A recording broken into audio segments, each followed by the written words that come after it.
the critical transition. On the one hand, we needed to preserve some of the Genco culture to assure our teammates that a part of the company they'd always known and loved would remain. On the other hand, we needed to integrate into FedEx's culture and methods so the entire company could operate as a single team. FedEx Supply Chain, which was being created with the merger, had not yet developed a clear set of strategic priorities. Sean was the perfect person to help us on our journey. We set up 2 multi-day meetings and began by having everyone list their top 3 to 5 priorities, a process Sean will introduce you to in this book. We honed our strategy, aligned around our critical priorities, built our business cases for resources and investments needed, and aligned our team around ownership of actions and results. We determined how we were going to execute the strategy and how we were going to measure it.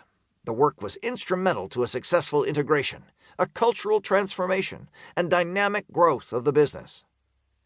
Sean doesn't need big stage settings like the launch of FedEx Supply Chain to make an impact. One evening, when I was still at Perrier, Sean and I were having dinner, and we got to talking about what I might want to do next and the steps I'd need to take to get there. He took notes on the back of a napkin and gave it to me at the end of the meal. It's still the best career development plan I've ever received, and it informed my career decisions for the next several years. I think I may still have the napkin somewhere. Throughout my time with Sean, it was clear that he had developed a detailed process for bringing about and supporting success with critical change processes in an organization. I was lucky to witness the evolution of that process into this book you're about to listen to. Over the years, some of the terms may have changed, and Sean has added and subtracted elements as part of his perpetual fine-tuning of the process. But looking back, I can see the heart of SXR in everything we worked on. This book is the result of a man with a vision who eagerly challenges and refines his ideas in the real world over and over. The result is nothing short of a map to transform any organization, no matter its size or purpose. As Sean would say, it's not a script. There is no list of steps to follow and no magic bullet that one day creates a transformed organization like switching on a light. Instead, this book presents you with a set of principles, guidelines written in English, not consultant speak, and packed with examples from the hundreds of organizations' journeys that Sean has led. If you take the principles to heart, follow the guidelines, and do the work, you will succeed.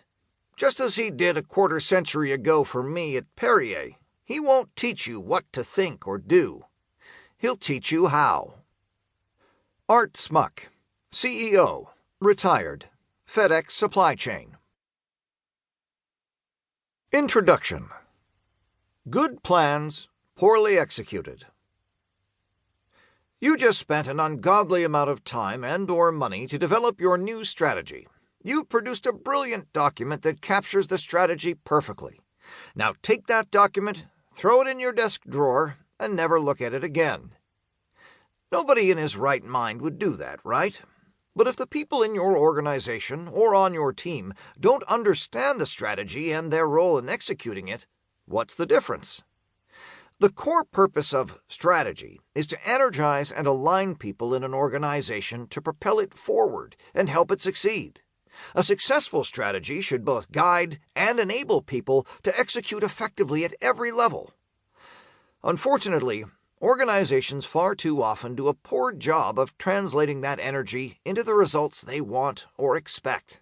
75 to 90% of organizations fall short of achieving the results they expect from their strategies. The high cost of poor execution. Most of the time, that's due to poor execution of good strategy. The shortfall is costly. Organizations can improve results by as much as 50% by executing their strategies more effectively. In the worst cases, poor execution of good strategy creates a doom loop. By underperforming, the organizations don't generate the returns they need to reinvest in their customers' experience, products, their team, or technology. So they ultimately fall farther and farther behind. I witnessed this firsthand early in my consulting career. We had been engaged to deliver leadership training at a PC manufacturer in California during the burgeoning days of the PC market. This gave us interesting insights.